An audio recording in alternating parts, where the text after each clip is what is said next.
ये फिल्म की कहानी एक ऐसे लड़के के बारे में है जो अपनी आत्मा का सौदा शैतान के साथ कर देता है, जिसके बाद उसे मिलती हैं घोस्ट राइडर की शक्तियां। और अपनी इन शक्तियों का इस्तेमाल वो किस तरह से करता है, चलिए जानते हैं आज की इस कहानी से।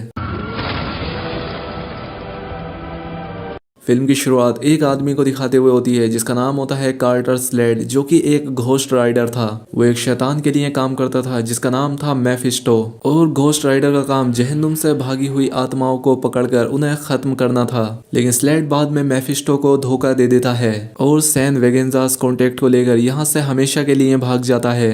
अब सैन वेगेंजा कॉन्टेक्ट किया था, इसके बारे में हम आगे जानेंगे। खैर, अब सीन चेंज होता है और हम 17 साल के एक लड़के जॉनी ब्लेज को देखते हैं। वो अपने डैड के साथ तरह तरह के मोटरसाइकिल स्टंट किया करता था। इसके बाद ये दोनों बाप बेटे अपने गैराज में अपनी अपनी बाइक से ठीक कर रहे होते हैं। तभी यहाँ पर एक लड़की आती है जिसका नाम रोक्सन होता है। दरअसल ये जॉनी की गर्लफ्रेंड थी। फिर ये दोनों वहां से निकलकर एक पेड़ के नीचे बैठकर बातें करने लगते हैं। रोक्सन के पिता जॉनी को बिल्कुल पसंद नहीं किया करते थे, इसलिए रोक्सन के फादर अपनी बेटी को लेकर यहाँ से शहर जा रहे थे। रोक्सन ये बात जॉनी को बता देती है, इसलिए ये दोनों यहाँ से भागने का प्लान बनाते हैं। इसके बाद जॉनी जब अपने फादर के साथ घर होता है तो उसे कूड़े में अपने फादर की मेडिकल रिपोर्ट मिलती है, जिससे उसे पता लगता है कि इसके फादर को कैंसर है। वो ये रिपोर्ट देखकर काफी हैरान हो जाता है। इसके बाद जॉनी गैरेज में जाकर अपनी बाइक को ठीक करने लगता है और तभी यहाँ पर एक आदमी आता है जिसका नाम मेफिस्टो होता है।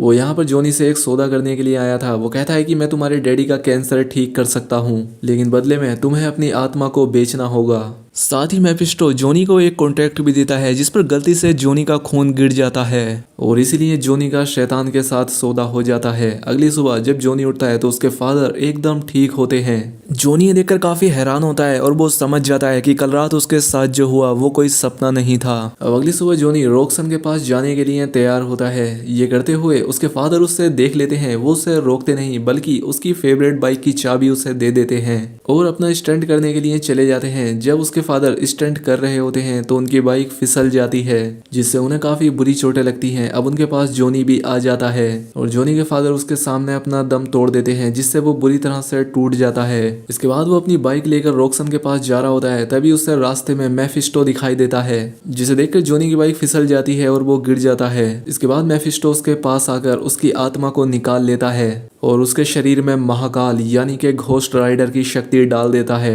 वो उससे कहता है कि मैं वक्त आने पर तुम्हें बताऊंगा कि तुम्हें क्या करना है। इतना कहकर वो यहाँ से चला जाता है और फिर जॉनी रोक्सन के पास जाता है, लेकिन वो रोक्सन को अपने साथ भगाकर नहीं लेकर जाता। इसके बाद कहानी 21 साल आगे चली जाती है, जहाँ पर हमें फिर से जॉनी विलेज को दिखाया जाता है, जो कि अब एक फेमस स्टंट मैन बन गया था। वो यहाँ पर एक साथ 50 ट्रक के ऊपर से छलांग लगाता है। वो इतने खतरनाक स्टंट करता था कि सभी लोग उसके लिए पागल रहते थे। इसके बाद जॉनी और उसका फ्रेंड मैक दोनों जॉनी के घर पर होते हैं। वो जॉनी से कारों का स्टंट ना करने के लिए कहता है, लेकिन जॉनी इसका कोई जवाब नहीं देता। मैक को जॉनी की बहुत परवाह थी, इसलिए वो उससे प्रॉमिस करवाता है कि वो स्टंट में कारों का इस्तेमाल नहीं करेगा।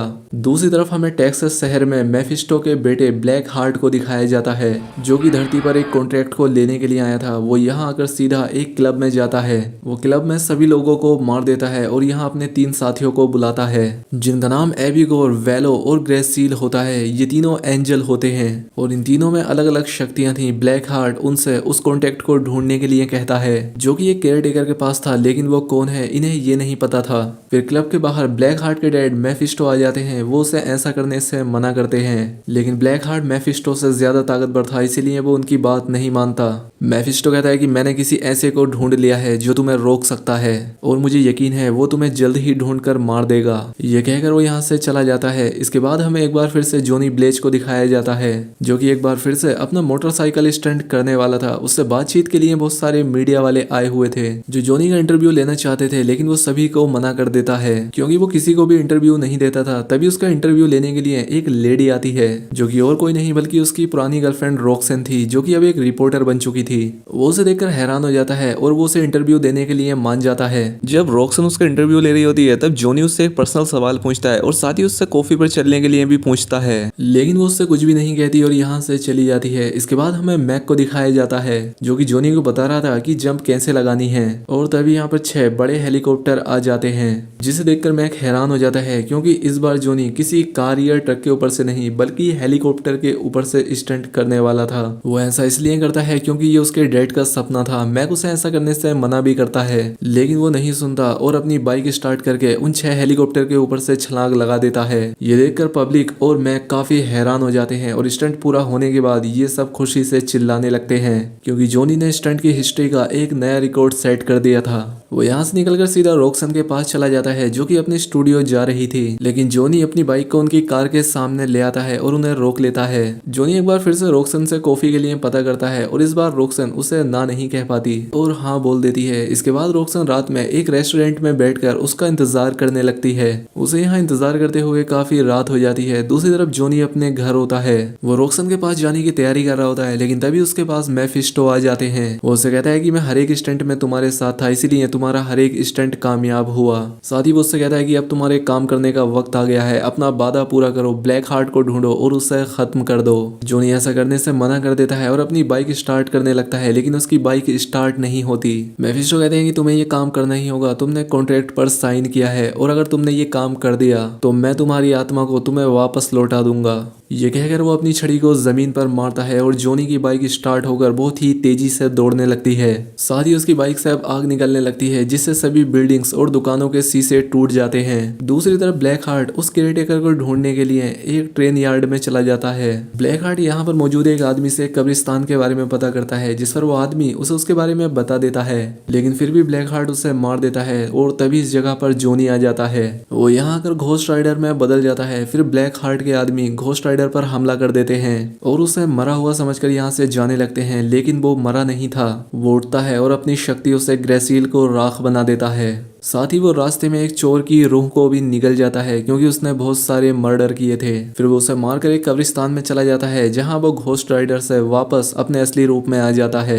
उसे यहाँ आकर कब्रिस्तान का केयर टेकर मिलता है। वो उसे कहता है कि तुम घोस्ट राइडर हो और घोस्ट राइडर शैतानी आत्माओं का शिकार करता है। वो कहता है कि तुम दिन में तो नॉर्मल इंसान रहोगे, लेकिन हर रात तुम घोस्ट राइडर बनोगे। साथ ही वो उसे कहता है तुम अकेले घोस्ट राइडर नहीं हो, एक और भी था जिसका नाम कार्टर स्लेड था। वो एक पुलिस वाला और एक लालची इंसान था। एक दिन वो अपने लालच की वजह से पकड़ा गया और उसे फांसी लगने वाली थी।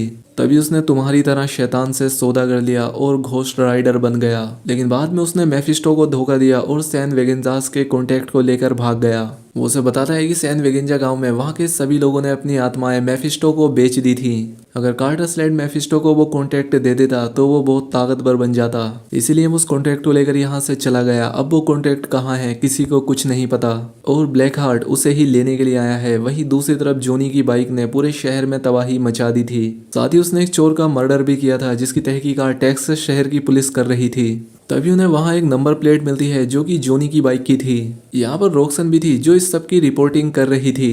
तभी यहाँ पर जॉनी आ जाता है। जॉनी रॉक्सन से कल रात के लिए माफी मांगता है, इसलिए रॉक्सन उसे यहाँ बहुत कुछ सुनाकर चली जाती है क्योंकि कल रात रेस्टोरेंट में उसने जॉनी का बहुत वेट किया था। खैर अब जॉनी यहाँ से अपने घर चला जाता है और वहां जाकर अपनी पावर को कंट्रोल करने की कोशिश करता है। वो ऐसा कर ही रहा होता है कि तभी यहाँ पर रॉक्सन आ जाती है। वो यहाँ पर उससे माफी मांगने आई थी, लेकिन ये दोनों यहाँ पर बात करते करते किस करने लगते हैं क्योंकि रॉक्सन अभी भी उससे प्यार करती थी। फिर जॉनी उससे यहाँ से जाने के लिए कहता है, जिस पर रॉक्सन उससे सच्चाई पूछती है कि आखिर तुम ऐसा क्यों कर रहे हो। इसीलिए जॉनी उसे सब कुछ बता देता है। वो कहता है कि मैंने अपनी आत्मा को एक शैतान को बेच दिया था और रात होते ही मैं बदल जाता हूँ, लेकिन वो उसका यकीन नहीं करती और यहाँ से चली जाती है। उसके जाने के बाद ही यहाँ पर पुलिस आ जाती है और वो उसे पकड़कर जेल ले जाते हैं। पुलिस वाले उससे पूछताछ करते हैं, लेकिन वो उन्हें कुछ नहीं बताता, इसीलिए पुलिस वाले उसे खूंखार कैदियों के साथ बंद कर देते हैं। वो सारे कैदी यहाँ पर जॉनी को मारने लगते हैं, लेकिन अब जैसे ही रात होती है जॉनी घोस्ट राइडर बन जाता है और एक बच्चे को छोड़कर सभी को मार देता है और जेल तोड़कर यहाँ से भाग जाता है। और अब इसीलिए उसके पीछे पूरी पुलिस फोर्स पड़ जाती है। अब वो अपनी बाइक को लेकर एक बिल्डिंग पर चढ़ जाता है जहाँ उसे मारने के लिए ब्लैक हार्ट का एक आदमी एबी गोरी यहाँ था। वो जॉनी पर हमला करता है। जब जॉनी उसे मारता है तो उस पर कुछ नहीं होता क्योंकि वो हवा का फरिश्ता था, लेकिन कुछ ही देर में जॉनी उसे अपनी शक्तियों से मार देता है और जाकर पुलिस वालों के सामने खड़ा हो जाता है। अब रॉक्सन भी उसका असली रूप देख लेती है। वो उसके पास आने लगता है, लेकिन पुलिस वाले उस पर गोलियां चलाना शुरू कर देते हैं जिनका उस पर कोई असर नहीं होता क्योंकि वो इमोर्टल था, वो मर नहीं सकता था। दूसरी तरफ ब्लैक हार्ट उस केयर टेकर के पास चला जाता है और उन्हें मारने लगता है ताकि वो उनसे सैन वेगेंजास का कॉन्टैक्ट ले सके। लेकिन वो काफी पिटने के बाद भी उसे वो कॉन्ट्रैक्ट नहीं देते। दूसरी तरफ रॉक्सन को भी यकीन हो चुका था कि जोनी सही कह रहा था, इसलिए वो अगले दिन उससे मिलने के लिए उसके घर चली जाती है, जहाँ उसे जोनी का दोस्त मैक मिलता है। यहाँ ये दोनों जोनी के बारे में बात करने लगते हैं। तब यहाँ ब्लैक हार्ट आ जाता है जो कि मैक को मार देता है और रॉक्सन पर भी अपनी शक्तियों का असर कर देता है। कुछ देर के बाद जब यहाँ पर जोनी आ जाता है तो ब्लैक हार्ट उस पर हमला कर देता है। ब्लैक हार्ट जोनी से बहुत ताकतवर था, इसीलिए वो उसे उठाकर जमीन पर पटक देता है और उससे उस कब्रिस्तान वाले केयरटेकर से कॉन्ट्रैक्ट लाने के लिए कहता है। साथ ही वो रॉक्सन को अपने साथ ले जाता है ताकि जोनी रॉक्सन के बदले वो कॉन्ट्रैक्ट ला सके। इसके बाद जोनी सीधा उस कब्रिस्तान वाले केयरटेकर के पास जाता है और उससे वो कॉन्ट्रैक्ट मांगता है। केयरटेकर वो कॉन्ट्रैक्ट उसे दे देता है और उससे कहता है कि चलो मैं तुम्हारे साथ सैन बिगिनजास गांव तक चलता हूँ। केयरटेकर अपने घोड़े को आवाज लगाता है और वो उस पर बैठ जाता है। उसके ऐसा करते ही वो घोस्ट राइडर में बदल जाता है। ये देखकर जोनी बहुत हैरान होता है क्योंकि यही कार्टर स्लेड था। अब ये दोनों सैन वेगेंजा गांव तक रेस लगाते हैं जिसमें ये दोनों बराबर होते हैं। जब ये दोनों उस गांव तक पहुंच जाते हैं, कार्टर स्लेड बताता है कि मेरे पास ये आखिरी चांस था घोस्ट राइडर बनने का, जो मैंने इस दिन के लिए बचा कर रखा था। साथ ही वो जोनी से कहते हैं कि तुम ब्लैक हार्ट को हरा सकते हो, बस अपने पर भरोसा रखो क्योंकि तुम अभी तक के सबसे ताकतवर घोस्ट राइडर हो। ये कहकर वो यहाँ से चले जाते हैं। अब जोनी उस गांव में जाने लगता है और ब्लैक हार्ट बेलो को उसे मारने के लिए भेजता है। वेलो उसे पानी में डुबाकर मारने की कोशिश करता है क्योंकि वो पानी का फरिश्ता था, लेकिन जोनी अपने घोस्ट राइडर के रूप में आ जाता है और वेलो को जलाकर राख कर देता है। इसके बाद वो ब्लैक हार्ट के पास चला जाता है जहाँ इन दोनों की फाइट शुरू हो जाती है, जिसमें ब्लैक हार्ट ही जीतता है। उसके पास वो कॉन्ट्रैक्ट भी आ जाता है जिसे पढ़कर ब्लैक हार्ट के अंदर इस पूरे गांव के लोगों की आत्माएं आ जाती हैं। अब वो और भी ज्यादा शक्तिशाली हो जाता है। अब ब्लैक हार्ट उसे मार मार कर एक चर्च में फेंक देता है। तभी रॉक्सन जोनी की गन उठाकर ब्लैक हार्ट पर हमला कर देती है, जिससे वो जोनी को छोड़ देता है और जोनी फिर से एक बार घोस्ट राइडर बनकर ब्लैक हार्ट को पकड़ लेता है और अपनी शक्तियों से उसकी सभी आत्माओं को जला देता है, जिसमें ब्लैक हार्ट मारा जाता है। ये सब खत्म होने के बाद यहाँ पर मेफिस्टो आ जाते हैं और जोनी को उसकी आत्मा वापस करने के लिए कहते हैं क्योंकि जोनी ने अपना वादा पूरा किया था। साथ ही वो उससे घोस्ट राइडर की भी सभी शक्तियों को वापस मांगते हैं ताकि वो किसी और को घोस्ट राइडर बना सके, लेकिन जोनी इसके लिए तैयार नहीं होता क्योंकि वो नहीं चाहता था कि अब कोई इंसान अपनी आत्मा को बेचे। इसीलिए वो उसे अपनी घोस्ट राइडर की शक्तियां देने से मना कर देता है और मेफिस्टो गुस्से में यहाँ से चला जाता है। इसके बाद जोनी और रॉक्सन एक बार फिर से अपनी पुरानी जगह पर जाते हैं जहाँ से इनके प्यार की शुरुआत हुई थी। अब यहाँ पर जोनी रॉक्सन से बात करके अपने अगले काम के लिए निकल जाता है और इसी के साथ ये फिल्म यहाँ पर खत्म हो जाती है। दोस्तों वीडियो अच्छी लगी हो तो वीडियो को लाइक और कॉमेंट करके जरूर बताएं। मिलते हैं हमारी अगली वीडियो में।